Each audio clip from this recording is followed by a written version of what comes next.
Hey friends, thank you so very much for tuning in. I really appreciate it so very much. And a special shout out to my patrons. You're making such a huge difference for me and my little team. Thank you so much. So many of you are so generous. And I've been told so many times I have the most generous, supportive audience in all of the world. And I firmly believe that, actually. So a special thanks to those of you who also downloaded the Brave browser and installed that. It is a safe, private way to browse. It's faster than Google Chrome. And unlike Google Chrome, it won't spy on you. So for those of you who don't know about Brave and haven't downloaded it yet, I'll put the link below this video because the nice folks at Brave will give SGT Report a small stipend if you download and use their browser for at least 30 days. Hey, a real quick note though, more than half of you downloaded the browser but never installed it on your computer. So if you're hearing me now, if you're hearing my voice now, double click on the downloads, find that Brave browser, click on it, open the icon, and just follow the instructions to import it into your computer and start using it as your browser. Please give that another shot. So for those of you with children on the autism spectrum, like me and my new friend, Wayne Mcroy, and for those of you who don't, but simply are concerned about vaccines, buckle up and listen to this one. We've got a special presentation here for you, a special interview. He's written a book called The Autism Epidemic, Transhumanism'S Dirty Little Secret. And I think for the purposes of this interview, I'm just going to title this one Transhumanism's Dirty Little Secret, because any talk about vaccines in a negative light is not something YouTube or the powers that be approve of. Wayne, thank you so much for joining us. Oh, thanks for having me here, Sean. I appreciate it. Yeah, well, you know what, man? Your book has been dedicated to all of us who are struggling with these issues, and you yourself have 2 children who are vaccine damaged, and we can talk about all of that, and we're going to, but I just want to lead with this, Wayne. It's very important. The tyranny that we're seeing roll out from West Coast to East, and I say that specifically because of criminal Governor Jerry Brown, when he was governor of California, signing into law SB 277, requiring mandatory state-sponsored injections. And if you live in California and you have a child, they must get the magic needle. And it's very, very troubling. I thought it would be a line in the sand, but evidently that has not led to any sort of revolution in California just yet. And now on the East Coast, we're seeing a judge uphold mandatory measles vaccinations as New York closes more schools. Wayne, before I get your response on that, I want to play this clip from the Brady Bunch. I remember seeing this episode. I watched the Brady Bunch quite often as a kid. And in this episode from the Brady Bunch, Wayne, all of the kids get the measles, and they love it because they get to stay home from school and play checkers and bond and have great family time. What a crisis this measles outbreak in New York must be. Watch this, guys. Peter, what are you doing home from school? They sent me home. Measles. It's either measles or a strange case of red freckles. You have got a temperature. They told me 101.1. What's the record? Oh, are you sure it's the measles? Well, he certainly got all the symptoms. A slight temperature, a lot of dots, and a great big smile. A great big smile. No school for a few days. Say hello to my dotted son for me. Tell him I'll bring him some comic books and I'll see you later, dear. Okay, honey, bye. Boy, this is the life, isn't it? Yeah. If you have to get sick, you sure can't beat the measles. That's right. No medicine. Inside or out? Like shots, I mean. Don't even mention shots. Yuck! Measles, measles, measles. Well, all the kids have now had the measles. So have I. Well, I had them years ago. Looks like the Bradys are finished with the measles. So, Wayne, the measles couldn't kill the Brady Bunch, but evidently everybody needs to give up their rights and their liberties in New York and take the state-sponsored injections. Your thoughts? I think it's a little ridiculous on the face of it. The measles has always generally been considered a mild childhood illness. And honestly, there have also been some studies done just recently that show that if you develop a natural immunity to the measles, like if you contract it early in life, your immune system is actually bolstered because of it and could potentially fight off things like cancers later in life. So I think that it's a whole lot of hype over a nothing kind of a disease. If you want to look at the statistics of measles, the last time anybody in America died of a case of measles, it was in 2015. Okay, and this was actually, she had the measles, but that's not really what she had died of, but it was recorded that she had the measles. And prior to that, the last time anybody in America had died from measles was back in 2003. So you're talking in a 12-year period, you had one person essentially die of the measles. Now, if you look at the statistics from the VAERS reporting system, that's the Vaccine Adverse Events Reporting System, which that goes back to the 1986 law that they set up, which gives vaccine manufacturers immunity from being sued for any damages that their vaccines do. If you look at that VAERS reporting system from the years 2004 until 2015, it's reported that there were 108 deaths that were connected to a measles vaccine. So by that math, you have 108 times better chance of dying from a measles vaccine than you do from the measles. So, I mean, if you take your risk-benefit assessment that way and look at it from that perspective, you have a better chance of dying from a measles vaccine than you do from the measles. So I don't know if it's really merited that, there should be all this hype over the whole thing. Yeah, you mentioned something very important, Wayne. These big pharma companies have been given immunity from lawsuits, blanket authority to give your kid anything they want in these vaccines, and blanket authority not to be sued. The government is protecting big pharma because evidently, Wayne, vaccines are so important that these companies that make them should never be sued if their product adversely damages your child. And I'll tell you what, folks, children are being damaged in hordes. The autism rate in this country used to be 1 in 10,000. Now it's 1 in 36 by some accounts. And I have a friend, Wayne, who literally texted me yesterday and then called. He was at the airport, ready to travel internationally with his family, and they were forcing vaccines on him and his family. And he called me very concerned to inquire about the yellow fever vaccine. I did as much research as I could in 5 minutes. I didn't know anything about it, and I didn't find anything too alarming specifically about that vaccine, but he said they were pushing others on his children as well at the airport.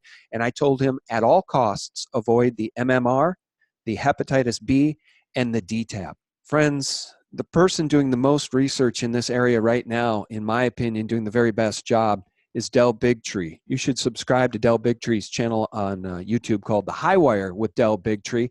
He was a producer of the show The Doctors and also of Dr. Phil, and then he made the documentary Vaxxed, and that changed his life. Also, Robert F. Kennedy Jr. doing his best to sound the alarm on this vaccine crisis. And here's a tweet from Robert Kennedy Jr.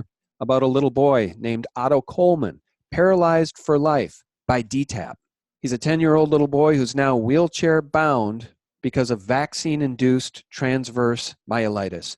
Now, I told my friend, avoid the MMR because it has been linked to autism. Avoid the Hep B because new research coming out of China is showing that the Hep B vaccine causes brain damage in mice, and the studies in this country have never been done. And they give the Hep B vaccine to little babies in the first week of life. And by the way, guys, you can only get hepatitis B if you are an intravenous drug user sharing a needle or through sex. Now, I don't know any little babies born in the first week that are involved in either of those activities. And the DTaP vaccine caused Otto Coleman to be wheelchair-bound for life.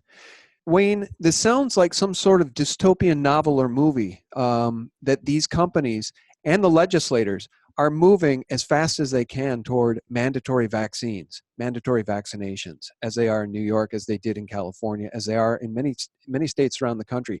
Is this a line in the sand? Should it be a line in the sand, in your opinion? Yes, actually, Sean, I do believe this should be the ultimate line in the sand. This you're talking about, a vaccination is an invasive medical procedure. Now, if you give up your right to deny an invasive medical procedure, that in and of itself is troubling. That means if you give them permission to do this, if you don't stand up and object to this and give them your consent to do this to you, this means they could do whatever they want. I mean, where does this end? You know what I mean? This is just one medical procedure that they could force on you. There's other ones they could force on you. I mean, you're talking, this does sound very dystopian. It sets a precedent, a dangerous precedent. They're not just going to stop at vaccines. And by the way, you're totally on target with saying about the MMR, the DTaP vaccine. The DTaP vaccine is the one that my son had a reaction to and nearly died when he was 3 months old. And That was terrible, and he's since then developed autism. And I directly relate it to the DTaP vaccine. Any of these vaccines that have multiple, excuse me, if they have multiple things in them, like the DTaP or MMR, these are called multivalent vaccines. So these ones, they usually have chock full of all different kinds of preservatives and adjuvants. And adjuvants are I think what is the key in these vaccines that are causing so much damage to people. Well, one in particular being aluminum. And Right. Once again, you said Del Bigtree, he's doing great work. I've been watching some of what he's doing, and it's good to have somebody like that. He had credibility with the mainstream media going forward, and he's actually using that to his advantage. Whereas guys like me, I don't have much media exposure. So I mean, it's good to see somebody like him who's got the limelight pushing this message, because this is a message that needs to be pushed. I think our children deserve better. Yeah, well, you're 100% right. And here's the thing. I've said to my wife now many times in the past several years that I believe these vaccines are chemical weapons delivery systems. I think this is a eugenics program. I don't think it's just about big pharma profit, because if it was just about big pharma profit, they could clean these vaccines up. They could take the aluminum out, the mercury out, the thimerosal preservative, mercury out. They could take out the fetal tissue cells. They could take out the formaldehyde. They could clean these things up and still make billions and billions of dollars. Heck, I mean, in my opinion, at this point, Wayne, they could just give kids the placebo, the saline shot, and call them vaccines and still charge people. I don't care. But what they're doing is they're hurting kids, and they refuse to do the real studies. In this country, they haven't done any of the studies. As J.B. Handley pointed out on the show, The Doctors, that of the 36 vaccines, they've only studied 2. And of the more than 35 ingredients in some of these vaccines, they've only studied 1 ingredient. And yet these doctors continue to say, the big pharma vax pushers continue to say, there is no link between vaccines and autism. They just expect us all to buy that when it's clear that at least some autism is being caused by vaccines. Right. And there's actually been some studies done that acknowledge that vaccines could actually be kind of a starter for autism. There's been other studies done, not necessarily vaccine studies, but studies that study the substances that go into vaccines that show how harmful they could be. Like I had alluded to earlier, aluminum being the key. I think this is the big thing that's causing so much damage to people. We're inundated with it from everything. They put it in your underarm deodorant. It's in your food. It's in the water. It's in the air. And they put it in high doses in these vaccines as an adjuvant. And what an adjuvant is designed to do, this is a substance that's supposed to kick your immune system into overdrive to try and fight off the disease that they put in the vaccine for you. So this is what they do. They put this in here as an adjuvant, and it's the most commonly used adjuvant in America, and it's aluminum. And this is causing all kinds of damage. Yeah, and let me jump in and just say that as an adjuvant, here's what happens, guys. I've lived through this so many times with my little boys. I just wish that I had done the research, and it wasn't as easy to do back then. There's so many great avenues and resources now. Anybody listening to my voice right now, if your wife's pregnant, if you're the woman listening right now and you're pregnant, or you guys are thinking about having a baby, my God, do your research before you get the state-sponsored needle, because it's a life sentence. If your kid gets autism, it's a life sentence for that child and for you. And so what happens, this is exactly what happened to us, Wayne. Every time my kids, not every time, but quite often, my kids would go to the doctor for the well baby visit or the well child visit, and they'd get their vaccines. And then, a day or two, or maybe the same day, have terrible fevers. And that's probably the aluminum stimulating the immune system response. The brain swells in a lot of these kids, and then they get full-blown autism. Now, my kids didn't get the full-blown autism, and so different kids are affected in different ways. But the point is they overstimulate these immune systems. They put these toxins in the bodies of the children. And then when 1 in 36 kids in this country has autism, Big Pharma says it's not our fault. Right, and I think that's part of the problem, because here's the thing. They actually did studies back in the 1970s. They've known since at least the 1970s that vaccines have the potential to cause immune disorders, autoimmune disorders. So they've known this all along. They've known that the ingredients in vaccines can cause these kind of things to happen. Another thing, that's important to remember here is some of these substances now that they're using, they're using nanotechnology in these things. You're talking nano aluminum particles. And it's been shown in numerous studies that if you have aluminum nanoparticles that are under the size of 200 nanometers, that they could freely cross the blood-brain barrier. And what this does is it causes a form of encephalitis in the brain, which could lead to further damage, which, could be your starter result for autism. Yeah, and there's been so many whistleblowers, CDC whistleblowers. There's been whistleblowers that have come out and said, yeah, we knew that this was causing autism, especially in African-American kids. Again, I just think it's a eugenics program. It's not just about big profits. So let's talk a little bit about your book, Transhumanism's Dirty Little Secret. Is it the nano delivery systems here? Is it the nanoparticles? Is that why you believe this is part of a transhumanist movement? That's one of the factors in it, Sean. I actually started looking at the whole autism thing. I went back through the history of autism, and it's stunning some of the things I found. Honestly, there's a social engineering campaign going on right now to try to convince people that autism has been with mankind through all of recorded history and prehistory. And they're touting that it was an important part of our evolution, if you buy into the whole evolution theory. And that's provably false. Autism didn't appear until the very first use of the term autism came in 1911. So this is a condition that's only been around for about the past 100 years. So in my research, I've traced this back to the advent of the mass manufacturing of aluminum. This corresponds with the mass manufacture of aluminum, this time frame of when autism first appeared.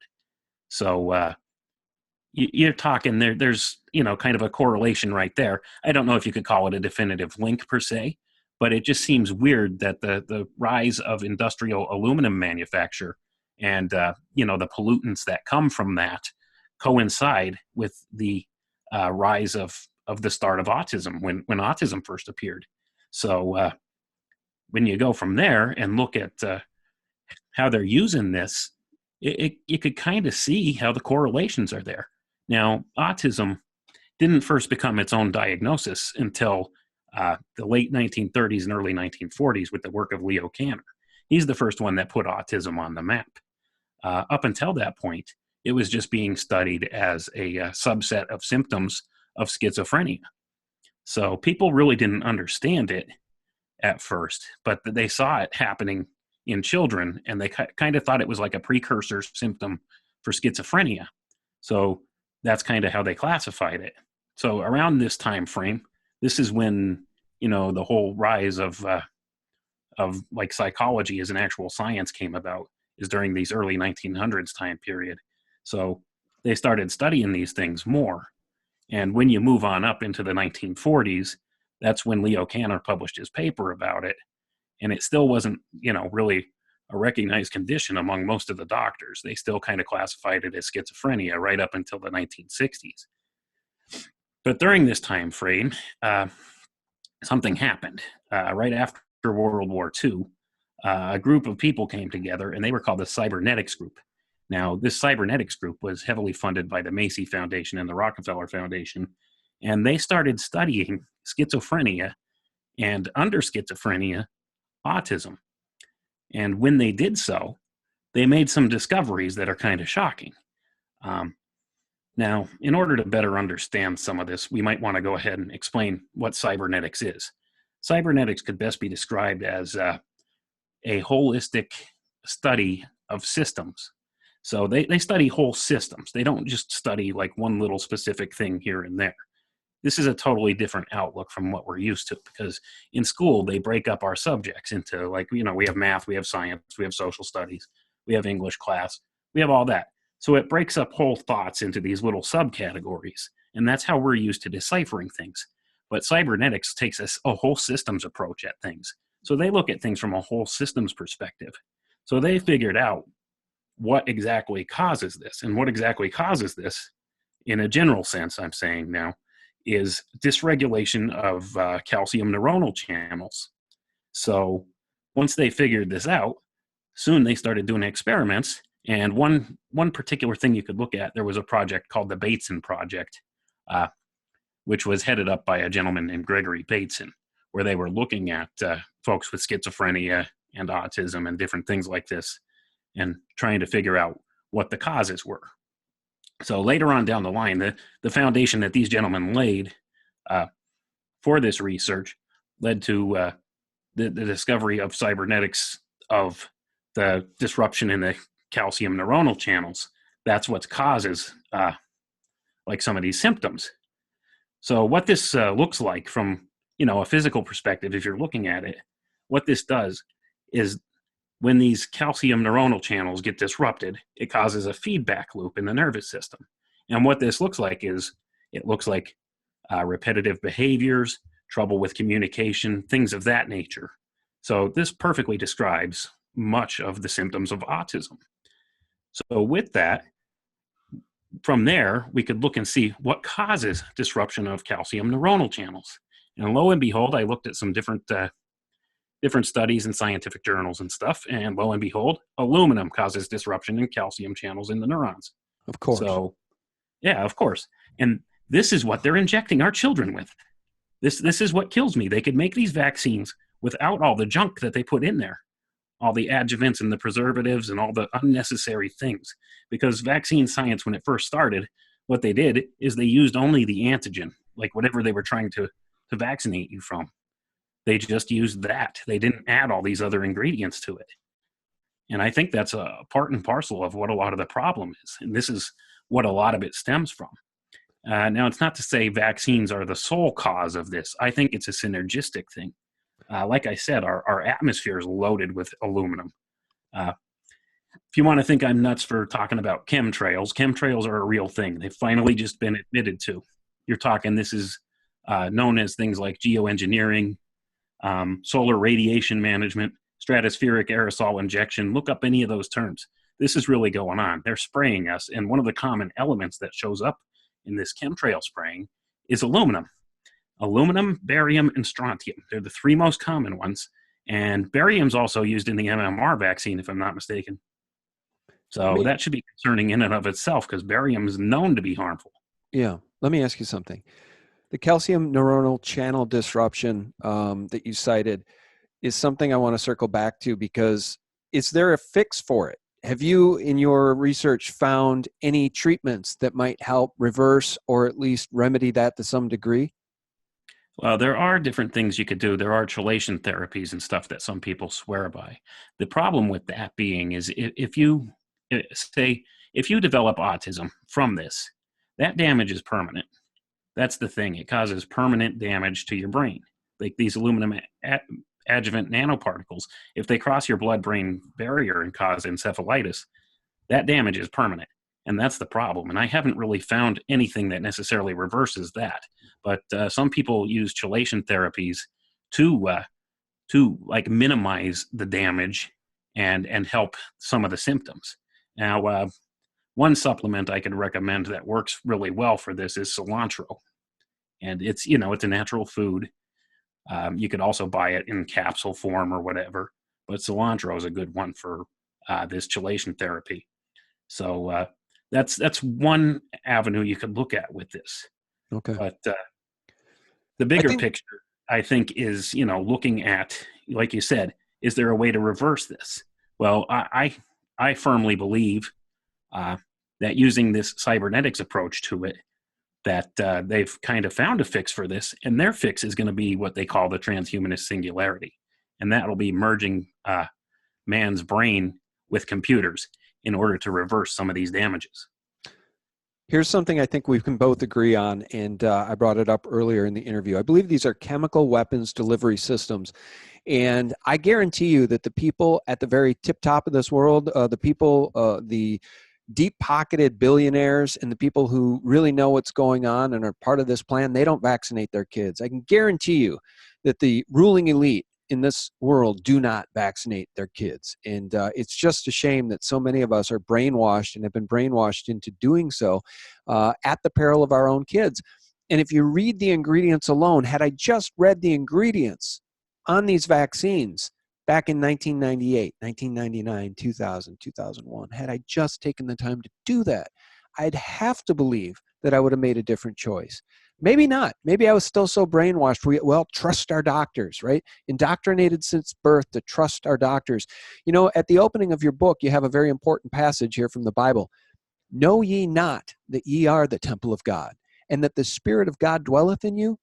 If any man defile the temple of God, him shall God destroy, for the temple of God is holy, which temple ye are. And that's 1 Corinthians 3:16 and 17. And the point there is that God made us in his own image, and he gave us this beautiful immune system that, if left alone, will do its job. And that takes me back to the Brady Bunch. As they pushed the measles mandatory vaccinations on New Yorkers, which is the MMR vaccine, which has caused so much autism, these people are beyond the pale. These legislators are in the pocket of Big Pharma. And I again, for me, Wayne, this is a line in the sand that cannot be crossed. There's nothing more tyrannical than a government saying, you don't own your body, nor do you command or own your children's bodies. We do. The state does. Big Pharma does. To me, this is as dystopian as anything I could have imagined as a child. This is worse than Orwell's 1984. This is worse than Brave New World. This is, I don't even have a word for it, Wayne. No, I hear you, Sean, and I agree with you 100%. I believe also vaccines, they're a biological weapon system, pretty much. It's chemical warfare on the masses. And this does tie back to the whole eugenics push back in the mid to late 1800s and all the way on up through the 1900s. And this is part and parcel of what's going on. And I also address that in my book as well. There is a eugenics factor to this. What they're going to do is they're using these to kind of weed out the chaff from the wheat. And that's how they view it. So what they want to do is they want to advance into a new age. They're using this whole transhumanist thing. I don't know how familiar you are with transhumanism or the concept of what it is. But basically, these people want to merge with machines and computers and become gods of this place. They want to be God. They want total, absolute control over everything, and they want immortality. And how they view it is they view us, the masses, the public, they view us as what they call profane, okay? They think that we're lesser than them. They think they're greater than us, and they want to become these transhuman gods, and they intend to wipe the rest of us out. That's what their intention is through this eugenics movement. That's what eugenics is all about. It's all about the new age, and that's what these guys are. They're new agers, and it sounds a little ridiculous, but the transhumanist movement is the new age movement. It's the same thing. It's part and parcel of the same thing. And they really believe that they could use this transhumanist singularity, they call it. This is the point at which man will merge with machines completely and to become something different, something human plus. That's what they call it. This will be the next step in evolution. This is what they believe, okay? This is not what I believe. This is what they believe, and this is what they're pushing for. They want to become gods, and they have no place in their new age for those of us that they consider profane. So, they have it written in stone even. If you go look at the Georgia Guidestones, right, they plan on, taking the population of this place down to 500 million. So, this is what they intend. Their intentions are written in stone. This is what they want. And I'm just out sounding the alarm. I'm warning people primarily about this transhumanist movement, and secondarily, this whole autism epidemic that goes along with it. They're using the autistic population as test subjects for their new cybernetics advances and their technological advances. So these neural brain interfaces, these brain computer interfaces and stuff they're coming up with, Elon Musk's Neuralink, I predict in the very near future they're going to come out and advertise this thing as being a potential treatment for autism, and they're going to use it as a treatment for autism, and that's how they're going to get their foot in the door with the public to get this transhumanist rollout started. They're using people on the autism spectrum as test subjects for new drugs and new technological therapies. And they're doing this because they're testing out the equipment. this is it. They're using them as canaries in the coal mine. And as the parent of 2 autistic children, this irks me to no end. I just can't stand by idly and watch this going on when I know this is going on. And people might think I sound nuts, but trust me, I'm well researched on this. I know the autism epidemic inside and out, and I know the transhumanist movement inside and out. And these people mean business. They plan on becoming God, and they'll step all over you and stomp you out of existence to get there. Yeah. Richard Dawkins, I think, even said once, I think it was Richard Dawkins. I remember seeing an interview on YouTube where they were interviewing him and asked him about this kind of thing. And he said he intends to become God. That's what he wants to do. And if anybody gets in his way, he'll get rid of them. So I don't know if it was Richard Dawkins now that I'm thinking about it. It was some other scholar. But, well, I'll tell you what Richard Dawkins did say at the end of the Ben Stein documentary, the name of which escapes me. Maybe it was called Unschooled. No Intelligent Design Allowed. Great documentary. At the end of that documentary, Ben Stein is interviewing Richard Dawkins about how life first started on this planet, going all the way back to the first single-celled organism. And Richard Dawkins backpedaled and backpedaled and backpedaled because he couldn't explain the first spark of life. You know, and of course, these atheists always come back to the Big Bang as opposed to God spoke it into being, as the Bible would tell us.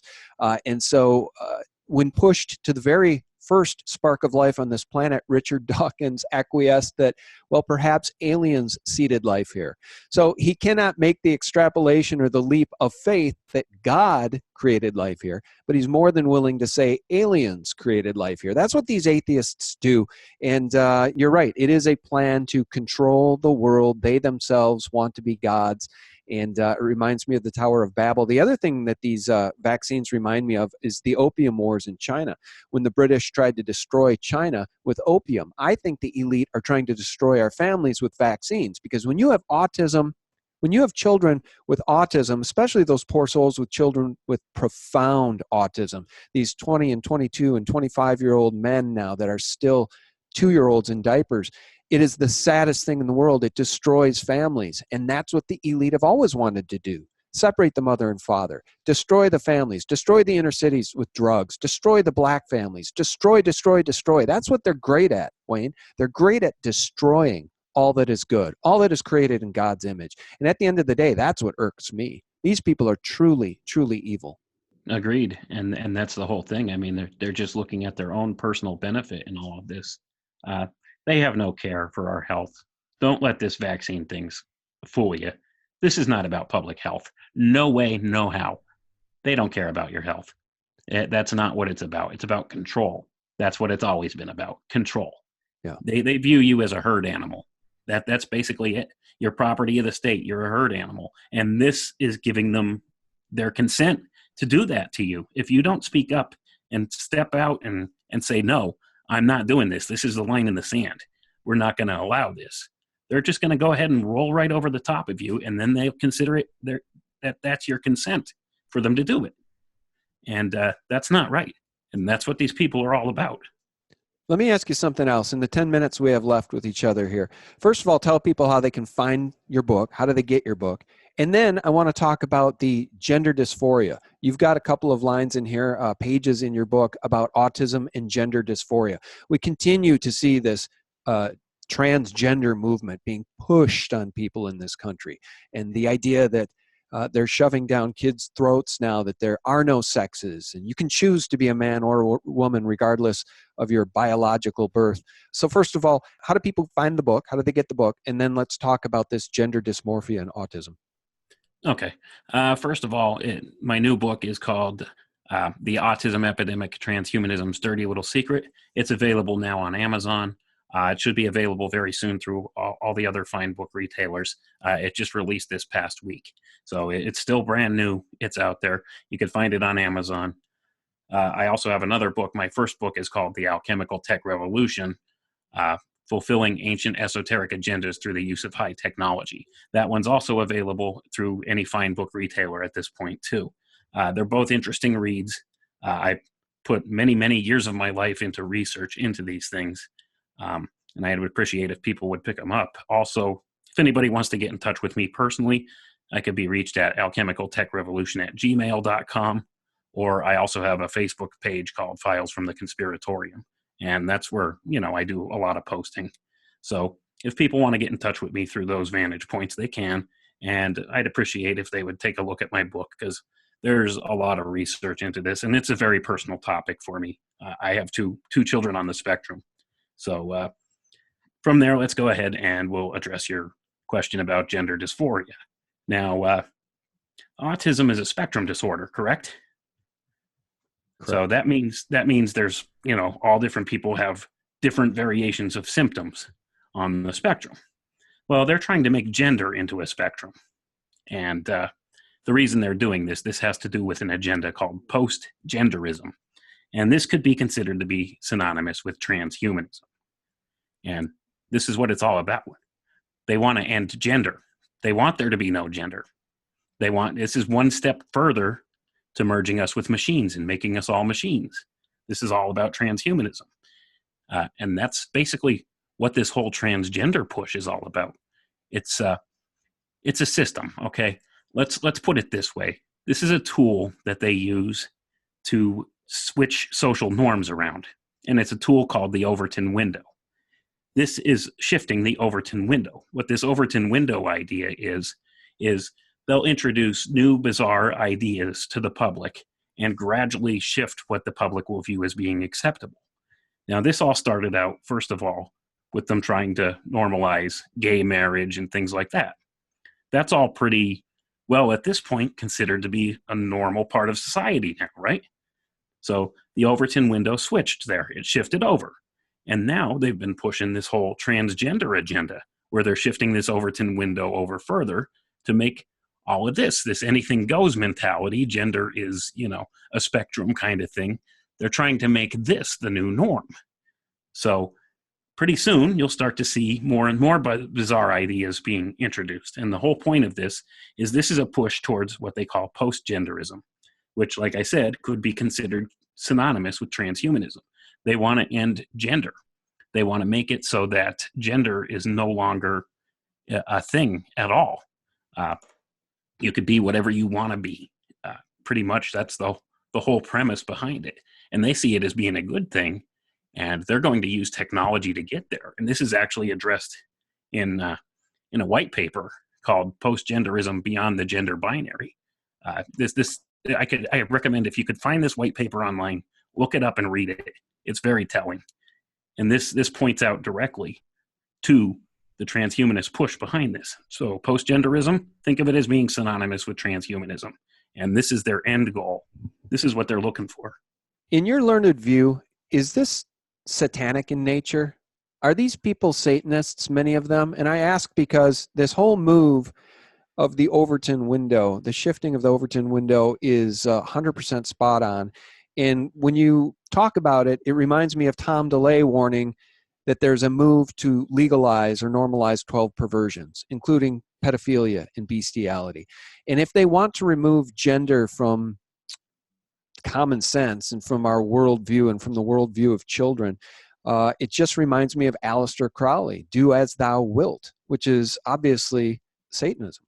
Well, it depends. I mean, you could look at it from that perspective. As Christians, yes, we would call that Satanism, but some of these people are a little more nuanced with their terms. Many at the top are either what you call Luciferian, or they have no religious belief at all. The thing is, they don't believe that they're serving Satan per se, or they're serving Lucifer. They believe in basically, what do you call it? Humanism. Humanism, right. Secular humanism. That's basically their core belief. Secular humanism, and they use moral relativism to kind of justify what they do. They really have no moral compass, and that's the big problem right there.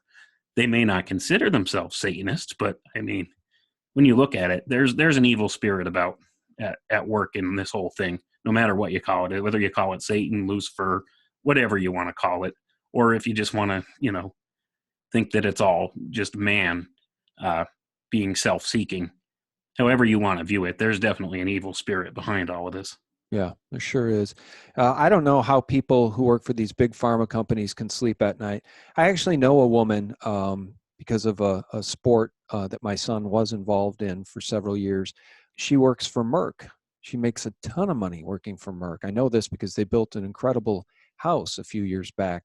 And knowing what Merck has done just with the HPV vaccine alone, taking the lives now of boys as well as girls and maiming girls, and it's just, I don't know how these people sleep at night. I really truly don't. And it's a puzzler to me. And and she's not an overtly evil person. She's quite pleasant and nice, but she works for a company that is damaging people. And I don't know, man. We really have our backs up against the wall in this country, especially if legislators are going to mandate that you and your family are going to get forced injections. There's just nothing more Nazi-esque than that, and it is absolutely dystopian. Wayne, let me ask you one more thing before we let you go. How adversely affected are your sons? Where are they on the spectrum? Well, actually, my son is high functioning. He has what they commonly refer to as Asperger's syndrome, which is a higher functioning form of autism. He also has a comorbidity of extreme ADHD along with it, and a couple other things like oppositional defiant disorder and things of that nature too. Yeah. I'm very proud of him. He's come a long way. He's come really far from where he was. Also, my daughter is also on the autism spectrum, and she's kind of got mild symptoms as well. So they're both like on the higher functioning end.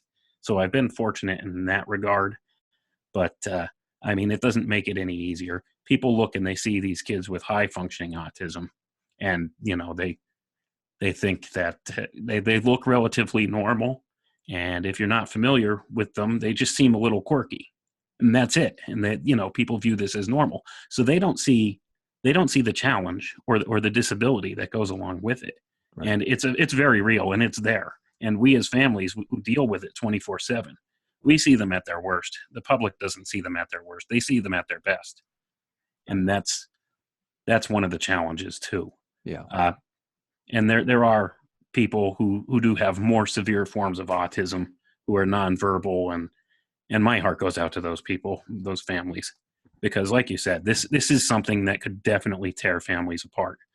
It's challenging enough with children on the higher end of the spectrum, like the higher functioning end of the spectrum. Yeah. So I can't imagine what some of those families go through. Yeah, your experience sounds very, very, very, very much like ours, and I'll talk to you a little bit more about that off the air here. Well, do this for me. Before we part ways, I'm not a fan of Amazon at all. Can't stand Jeff Bezos. He's destroying the little guy, destroying mom and pop shops across the country, across the world, and that's his goal. Tell people how they can get the autism epidemic, transhumanism's dirty little secret anywhere else than Amazon. Okay, all you got to do is go in your Google browser and type in the title of the book. It should start showing up anytime now in places like Barnes & Noble and any of your other book retailers. So if you want to look that up, it's called The Autism Epidemic, Transhumanism's Dirty Little Secret. So be looking for that because, like I said, I put a lot of time and effort into this book. It's well-researched. It's thorough. I cite a lot of sources, scientific peer-reviewed sources too, not just any old blog post or something like that. This is, like I said, well-researched. This is, I've spent a large portion of my life looking at this stuff, and I figured I need to get this out to the public. So if you could check it out, I'd appreciate it. All right. Well, thank you for writing the book. Thank you for taking the time to put some skin in the game and take these people on because, as the old saying goes, if not you, who? If not now, when? And again, a shout out to Del Bigtree, who I've never had the pleasure of speaking with. Hopefully will someday soon.